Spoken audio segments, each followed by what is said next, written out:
Nashville, welcome to Sean Cannon. Woo!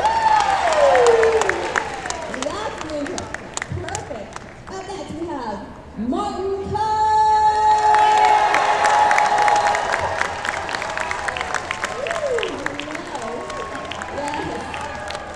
Next up, everyone please say hello to Mary Mauser.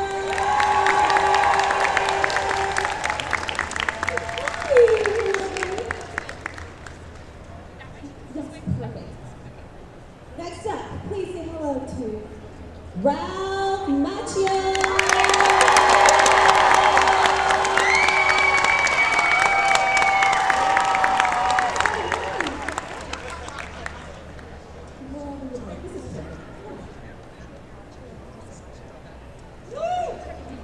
Next up, please say hello to Jacob Bertel.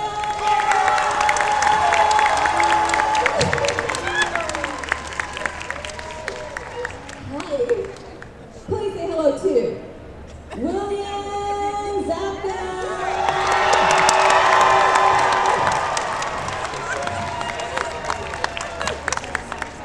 Next up, please say hello to Tanner Buchanan.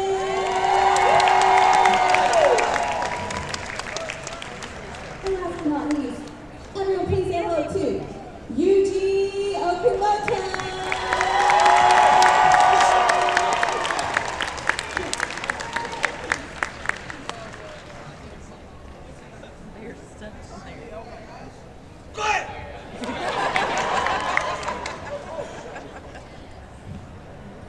Oh no! Lights off.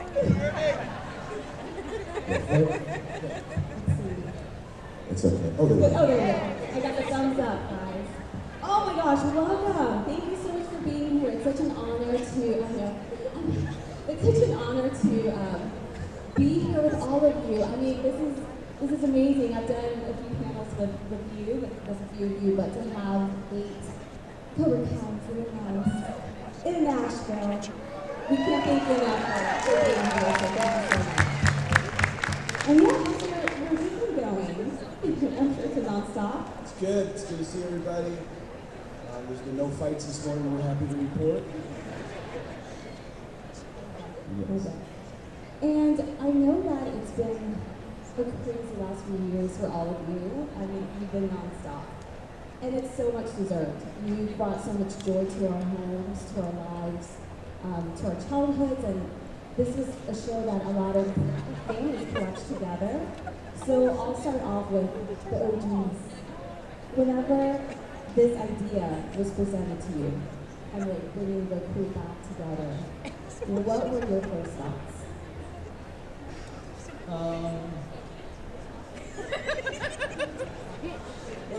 Well, for me, I sat down with the 3 writers of the show, who I heard were talking about doing a series, and they had spoken to Billy, and they said, hey, we have this idea for this show, it's called Cobra Kai.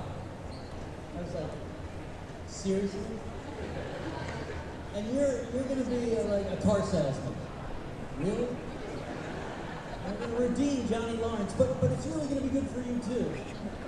It's like, okay. So they kept talking, and then talking about the generations and how the show was going to flesh out and dive into the gray areas of characters. And I had just seen the movie Creed the week before, and that kind of informed how you could go into the Rocky Balboa universe, but not with Rocky 7.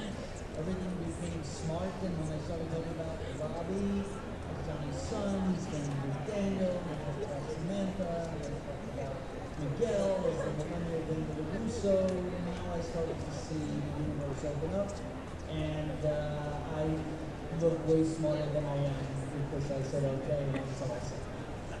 We are so glad you did. We really are. And something I had asked, I asked put in one department a few months ago or a month ago was what surprised you most about who your characters have become? Well, you had a great answer. You're like, I don't even know how to dive. Not even a fish. Yes, so they came the guys, Josh, John, and Hayden. Everybody know Josh, John, and Hayden by now? You know the guys, the 2 guys who created the show. So they pitched this to me.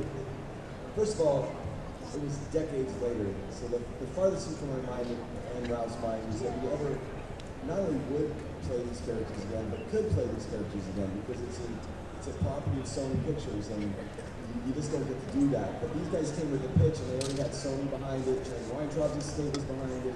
Everybody was ready to go, and they just needed to get me and Ralph first to jump in. So we went to this Mexican restaurant in the Valley in LA, and we all sit down, and Josh Heald did Hot Tub Time Machine, which I was lucky enough to be a part in. Johnny Hayden did what was there, the Kumar franchise and all that. So I thought it was going to be a sequel to one of those things. And then they sat down and they're like, Johnny Lawrence, Cobra Kai, basically everything that you know about season 1, they spitfired in about 30 minutes, including what Johnny was doing, what Danny was doing, and then Miguel and Hawk and all the characters. So it was overwhelming. And I said at the end, I said, you can't just do this, So there's like this little part of Johnny inside of me that was jumping up inside. But we both stepped into it really cautiously because we really protective of the karate thing, what that means to everybody, what it means to us. And but we felt like it was the right guys. And at the end of that meeting, they said, "Are you in?" And I said, "Well, there was nothing on paper, there's nothing to read, it was just a pitch." And I said, "What are we going to do now?" They said, "They'll go get Ralph." And I said, "Good luck with that," because I know Ralph was even really, really protective over Daniel, as he should, because he really held the torch of that Karate Kid. And, so I called Ralph, I said, "You're going to get a little visit," or something like that. Then Ralph texted, what is it? He told you after. Yeah, you told me. He picked it up on like the half point. I was like, I was expecting this call. So, yeah, it was, listen, it's a weird thing for this to circle back. And I think what makes it really work, at least for us, is that this isn't like a continuation of the Karate Kid immediately the day after. This is decades later. So these are brand new characters. This is, Johnny Lawrence, the All Valley tournament as his backstory. So these are all new characters. So the way they pitched Johnny today was he's down and out, he's doing handyman jobs, he drinks a lot, he eats a lot of meat, he watches old 80s movies, and he has no friends, no girlfriend. I'm like, does he have a fish? They're like, nothing. And I'm like, oh my God. So, the way I imagine Johnny coming back would be like, because he was the Cobra Kai, Bobby, Tommy, Dutch, Jimmy. Like, I felt a little bit alone, like, wait, where are my boys? They're like, don't worry, they're coming back. And then everybody came back, all the characters came back. So they had a really great arc. They saw season 1 to season 6 pretty much from day 1. And we're just all grateful to be here and the way it rolled out. And, the really exciting thing has been watching all the new, fresh characters. The OGs are one thing, but watch these characters come to life. And when we were on the set the first day, and I'll leave it at this, is like, this isn't like a Karate Kid sequel. This is its own thing. And everybody contributed equally to that and made this amazing for all of us. And, we're really blessed and lucky to get 6 seasons out of some chips and dip at a Mexican restaurant and a trip to New York. Sometimes things work out, and we're happy this day.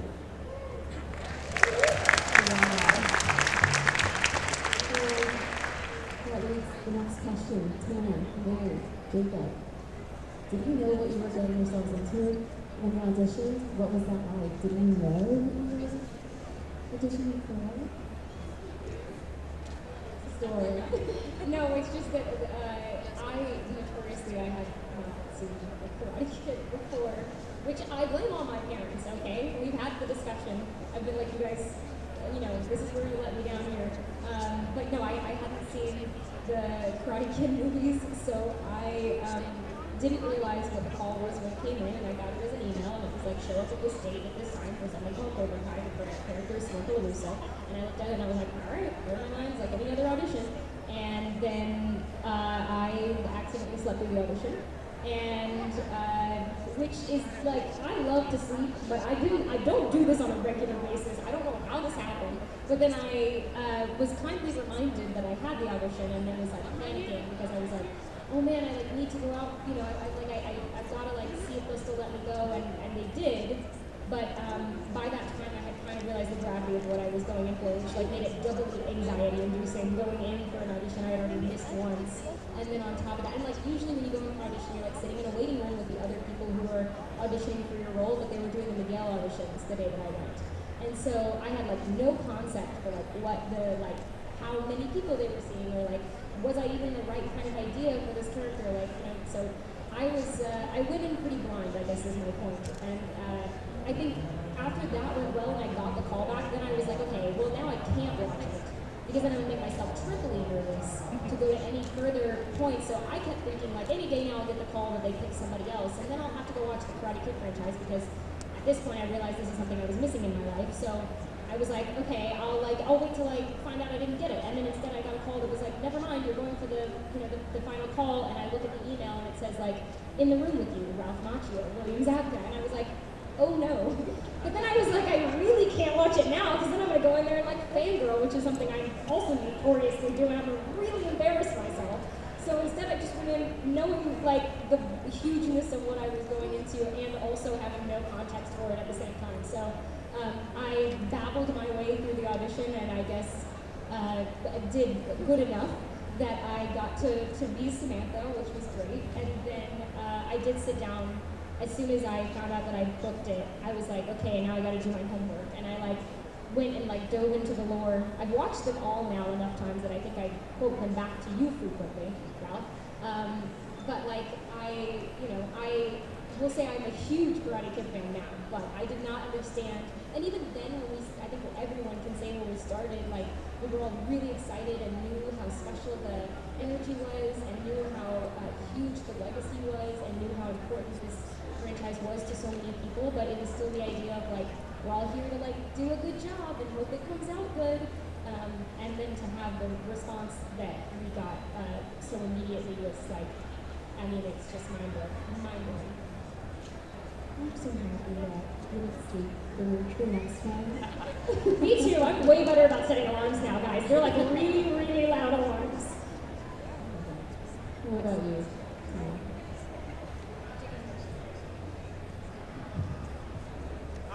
So basically,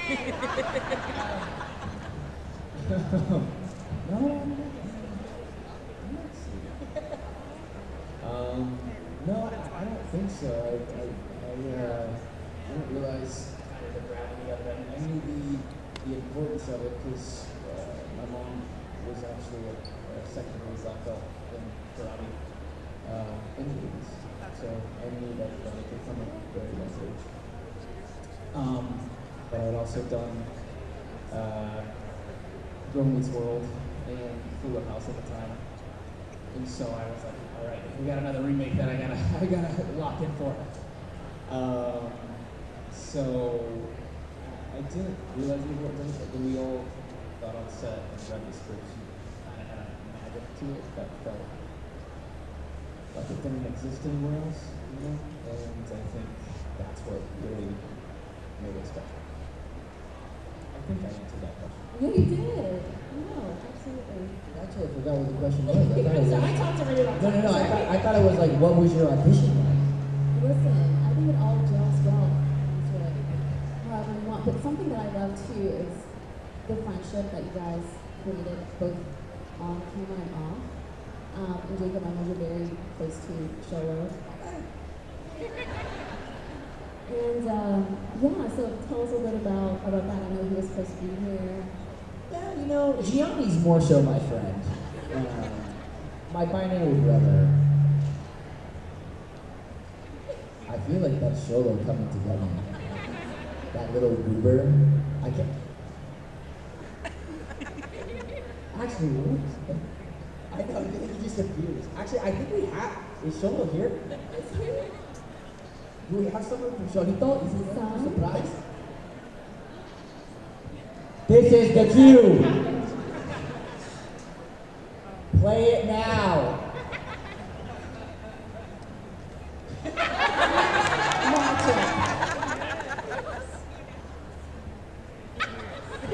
Hi everyone.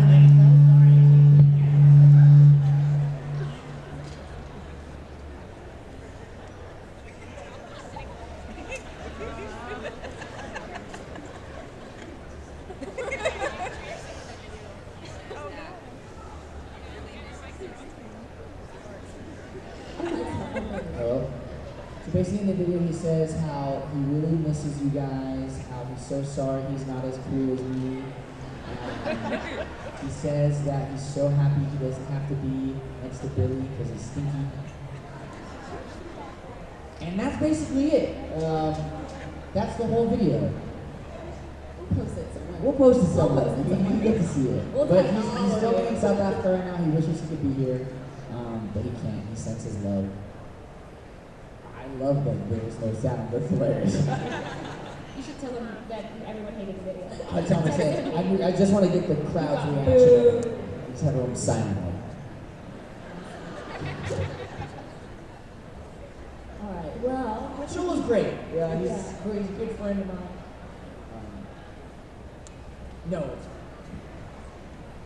awesome. Well, I think we have time for the Q&A portion, so feel free to start lining up. Obviously, we have a very full house, so one question per person. I have 11 here. I know, right? And we can get this started. Hi. Oh, this one.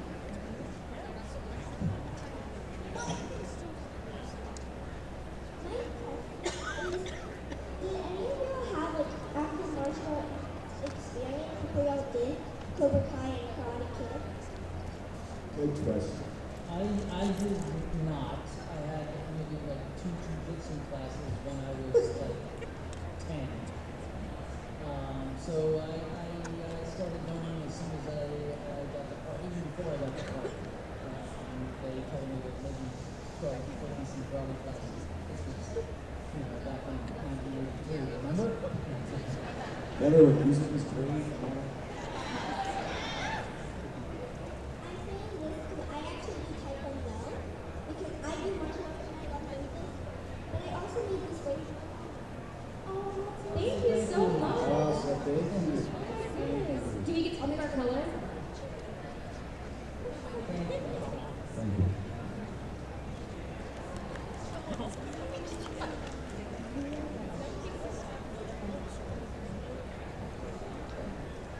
So my question was it hard learning the martial arts things? Maybe for some people. No, I mean, I remember in season 2 there's a fight I had with Sholo at Coyote Creek, and that was super fun. The ground was kind of wet, it was covered in weeds and all. But we were lucky, we got lots of good stuff people training us throughout the show, and they were very hard on us, but it was fun. I mean, it was hard, but fun. Yeah, definitely hard work, but I think we all were really dedicated to trying to bring it to life as fully as possible. So I think everybody was ready to put in the work and make it happen. So we got lucky enough, like you said, to have a great stunts team behind us that they wanted it to be as much us for real as possible. So we trained pretty hard for it. It was not easy work, but it was fun work. And we do have, they did ask us beforehand, we have Ivan here who has a question.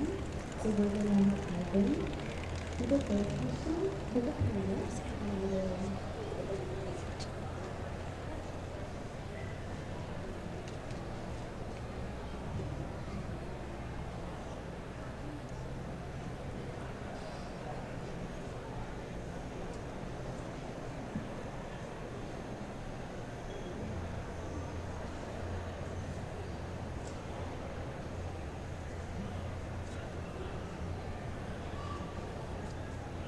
What is your favorite part of doing events like this?